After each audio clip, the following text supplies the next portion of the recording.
यासह बातम्यांचा वेगवान आढावा घेऊयात. पाहूयात 25 मिनिटं 50 बातम्या. पुण्यात शिवसेना उभाठा महिला आघाडीकडून आंदोलन करण्यात आलं. पाकिस्तानसोबत क्रिकेटचा डाव मांडण्याच्या मोदी सरकारच्या निर्णयाला शिवसेनेकडून कडाडून विरोध करण्यात आलाय. भारत पाकिस्तान सामन्याच्या विरोधात कांदिवलीमध्ये ठाकरे गटाने आंदोलन केलंय. टीव्ही फोडून सरकारचा निषेध करण्यात आला. पाकिस्तान विरोधी घोषणाबाजी करण्यात आली.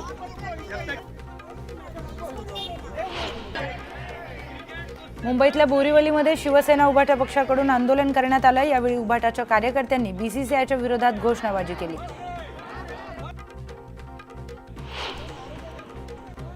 भारत पाकिस्तान क्रिकेट सामन्याविरोधामध्ये शिवसेना उभाटा पक्षाकडून करी रोड परिसरामध्ये आंदोलन करण्यात आलं. निष्पाप नागरिकांना मारणाऱ्या दहशतवाद्यांना पाठिंबा देणाऱ्या पाकसोबत क्रिकेट सामना कशासाठी असा सवाल विचारण्यात आला. शिवसेना उभाठाकडून माझं कुंकू माझा अभिमान अभियान राबवलं जात आहे. या अभियानातून भारत पाक सामन्याला विरोध केला जातोय. शिवसेना भवन परिसरामध्ये या सामन्याच्या निषेधार्थ आंदोलन करत घोषणाबाजी करण्यात आली. ऑपरेशन सिंदूर आणि भारत पाकिस्तान मॅचच्या विरोधामध्ये पंढरपुरात शिवसेना उद्धव बाळासाहेब ठाकरे पक्षाच्या वतीने निदर्शनं करण्यात आली. पाकिस्तान मुर्दाबाद अशा घोषणांनी शिवसैनिकांनी पंढरपूर दणाणून सोडलं. भारत पाक सामना रद्द करण्याची घोषणाबाजी देखील शिवसैनिकांकडून करण्यात आली. शिवसेना उद्धव बाळासाहेब ठाकरे पक्षाने छत्रपती संभाजीनगरमध्ये आंदोलन केलं. पाकिस्तान विरुद्ध क्रिकेट खेळण्यास परवानगी देणाऱ्या दुटप्पी केंद्र शासनाविरोधामध्ये निषेध आंदोलन करण्यात आलं.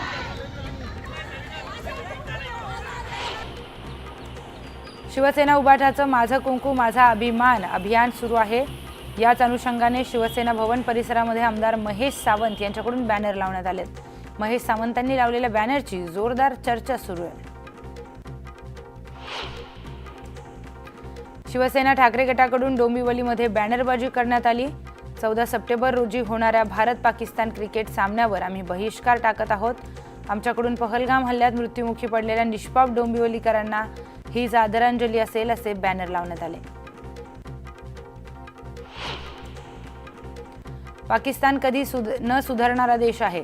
भारतीय महिलांचं कुंकू पुसणाऱ्यांसोबत तुम्ही क्रिकेट मॅच कसे खेळू शकता असा सवाल किशोरी पेडणेकरांनी विचारलाय. त्याचबरोबर महिलांचं कुंकू पुसणारे दहशतवादी कुठे गेले असा सवालही त्यांनी विचारला. काँग्रेस नेत्या यशोमती ठाकूर यांनी भारत विरुद्ध पाकिस्तान सामन्याचा तीव्र निषेध नोंदवलाय. भारत पाकिस्तान सामन्याला परवानगी देणं हे शहीद जवानांच्या बलिदानाचा अपमान असल्याचं त्यांनी म्हटलंय.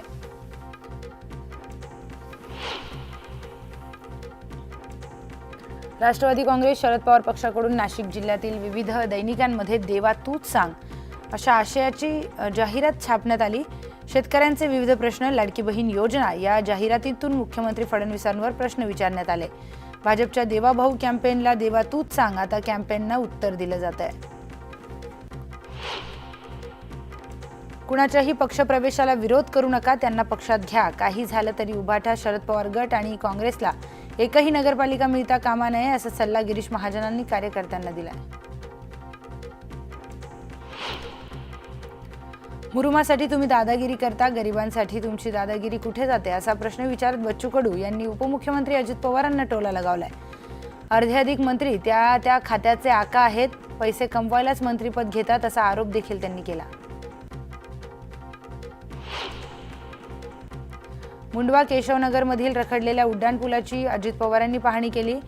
गाडीतळ भागातील रस्त्यांचीही अजित पवारांनी पाहणी केली. यावेळी विविध प्रश्न सोडवण्याचं आश्वासन अजित पवार यांनी दिलंय.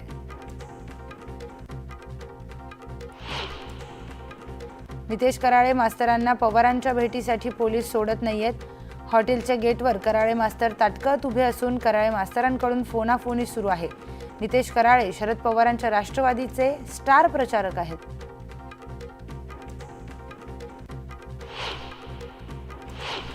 आगामी स्थानिक स्वराज्य संस्थांच्या निवडणुकीच्या पार्श्वभूमीवर धुळ्यामध्ये शिवसेना शिंदे गटाच्या वतीने आढावा बैठकीचं आयोजन करण्यात आलं.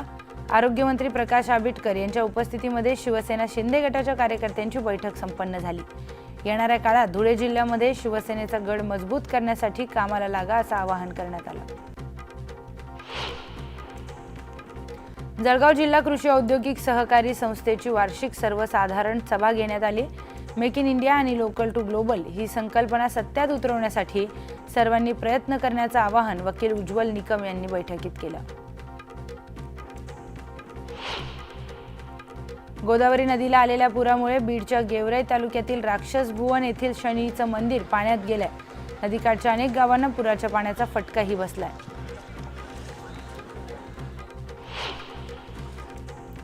जालना जिल्ह्यातून शहागड परिसरातून वाहणाऱ्या गोदावरी नदीला पूर आलाय। नदीकाठच्या गावांना यावेळी सतर्कतेचा इशारा देण्यात आलाय। जायकवाडी धरण भरलं असून धरणाच्या 18 दरवाजांमधून पाण्याचा विसर्ग सुरू आहे। सोलापुरात छत्रपती संभाजी महाराज चौकाजवळील पुना नाका येथील ओढा ओव्हरफ्लो झाला। नाल्याच्या प्रवाहात रिक्षा चालक वाहून गेला। सोलापूर अग्निशामक दलाकडून वाहून गेलेल्या रिक्षा चालकाचा शोध घेतला जातोय। 10-12 दिवस थांबलेल्या पावसाचं पुन्हा धाराशिव जिल्ह्यात आगमन झालंय। परतीच्या पावसाने धाराशिव जिल्ह्यात धुमाकूळ घातला असून जिल्ह्यातील काही भागांमध्ये पाणी साचलंय। संपूर्ण सोयाबीन पाण्यात गेल्याने शेतकरी पुन्हा अडचणीत सापडला।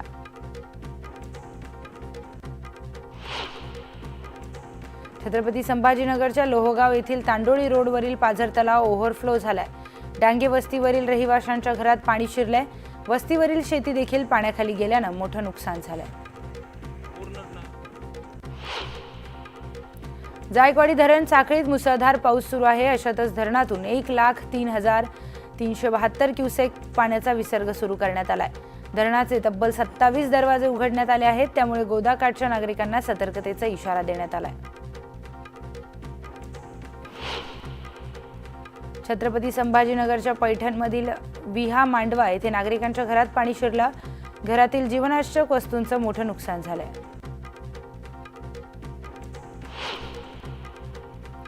पैठणच्या हर्षी शिवारात ढगफुटी सदृश्य पाऊस झाला। जोरदार पावसामुळे हर्षी नदीला नाल्यांना पूर आलाय। परिसरातील सर्वच दरवाजे जलमय झाले असून वाहनधारकांना या पाण्यातून प्रवास करावा लागतो।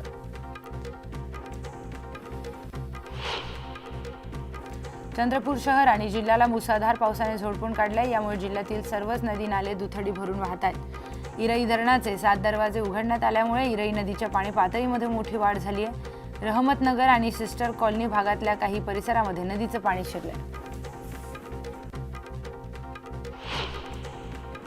भंडारा जिल्ह्यात मागील 3 दिवसांपासून पडत असलेल्या मुसळधार पावसामुळे वैनगंगा नदीच्या पाणी पातळीमध्ये वाढ झाली आहे। त्यामुळे धरणाची पातळी नियंत्रित ठेवण्याकरिता धरण प्रशासनाकडून गोसेखुर्द धरणाचे 19 दरवाजे अर्ध्या मीटरने उघडण्यात आले आहेत आणि त्यातून 81,224 क्युसेक पाण्याचा विसर्ग करण्यात आला आहे।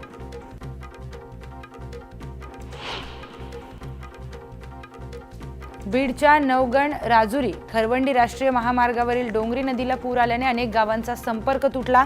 पुलाचं काम अपूर्ण असल्याने पर्यायी रस्त्यावर पाणी आल्याने वाहतूक थांबवली।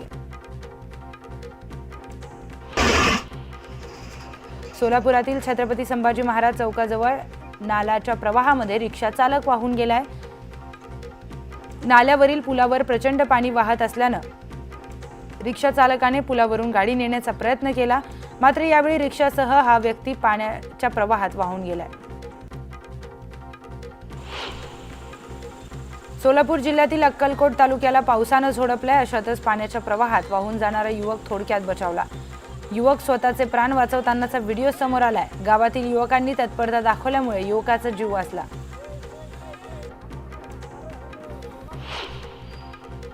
लातूर शहर आणि परिसराला मुसळधार पावसाने झोडपून काढले। अनेक लोकांच्या घरांमध्ये मोठ्या प्रमाणात पाणी साचल्याचं पाहायला मिळालं। त्यामुळे लोकांचं मोठं नुकसान झालंय। छत्रपती संभाजीनगरच्या पैठण तालुक्यातील ज्ञानेश्वरवाडी परिसरामध्ये शेतकऱ्यांचा कांदा वाहून गेला। कांदा वाहून गेल्याने शेतकऱ्यांचं मोठं नुकसान झालं।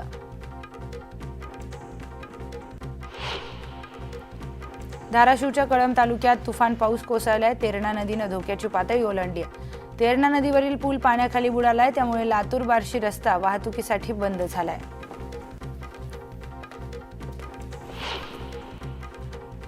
पंढरपुरात पावसाने दमदार हजेरी लावली। पावसाने श्री विठ्ठल रुक्मिणी मंदिर परिसरामध्ये भाविकांची तारांबळ उडाली आहे।